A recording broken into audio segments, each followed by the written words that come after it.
La procureure générale de New York demande 3 milliards de dollars à DCG et Gemini.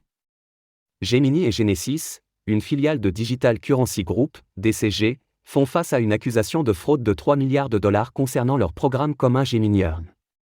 La procureure générale de New York a déposé une plainte révisée après que de nombreux investisseurs ont affirmé avoir été victimes d'informations trompeuses. Environ 230 000 investisseurs auraient été touchés, selon les autorités.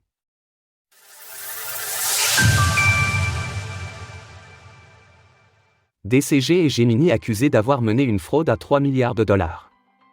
3 milliards de dollars, c'est le montant que Gemini et Genesis, une filiale de Digital Currency Group, DCG, auraient escroqué à de nombreux investisseurs via leur programme commun Gemini Earn.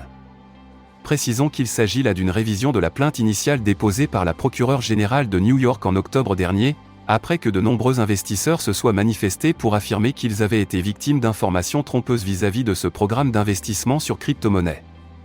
Après des mois de fausses promesses, nous avons tiré le rideau et révélé que DCG mentait aux investisseurs et leur soutirait des milliards. La fraude et la tromperie étaient si importantes que de nombreuses autres personnes se sont manifestées pour signaler des préjudices similaires. Ce système illégal de crypto-monnaies, et les pertes financières terribles que des personnes réelles ont subies, nous rappellent une fois de plus la nécessité d'une réglementation plus stricte des crypto-monnaies pour protéger tous les investisseurs. Le procureur général de New York. Selon une enquête du bureau de la procureure, Gemini aurait menti à plusieurs reprises à ses clients en présentant le programme Gemini Earn comme sûr alors que ses propres finances n'étaient pas au beau fixe.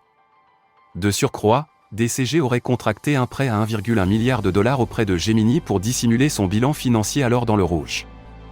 Environ 230 000 investisseurs auraient été trompés, selon le communiqué transmis par la procureure générale de New York. Chute en cascade provenant de FTX. Nos confrères de Bloomberg révélaient dans un article daté du 9 février que Genesis avait conclu un accord avec la même procureure générale afin que les actifs réclamés soient remis aux clients lésés plutôt qu'aux autorités de l'État de New York. L'accord doit encore être approuvé par un juge des faillites pour devenir effectif.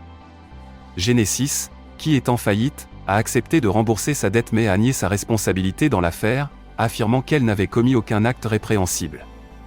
Genesis a présenté un plan de liquidation dans le cadre du chapitre 11 sous lequel elle s'est déclarée, mais ce dernier subit une opposition de la part de Digital Currency Group, sa société mère. DCG détient également Grayscale. Il s'agit de la même plainte infondée recyclée pour générer une nouvelle série de gros titres de presse. Nous combattrons vigoureusement les accusations et nous gagnerons. DCG a toujours mené ses activités commerciales légalement et avec intégrité, et DCG et Barry Silbert seront pleinement blanchis. Digital Currency Group. La Security and Exchange Commission, SEC, des États-Unis a déclaré que l'offre Gemini Earn constituait une offre de titres non enregistrés. Notons que Genesis s'est en partie retrouvé en difficulté suite à l'effondrement du fonds Three Arrows Capital, 3AC, auprès duquel elle était exposée, et que Gemini a connu des difficultés après avoir investi des fonds dans Alameda Research, la filiale de FTX désormais en faillite.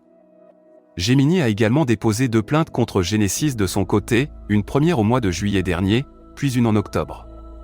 Retrouvez toutes les actualités crypto sur le site cryptost.fr.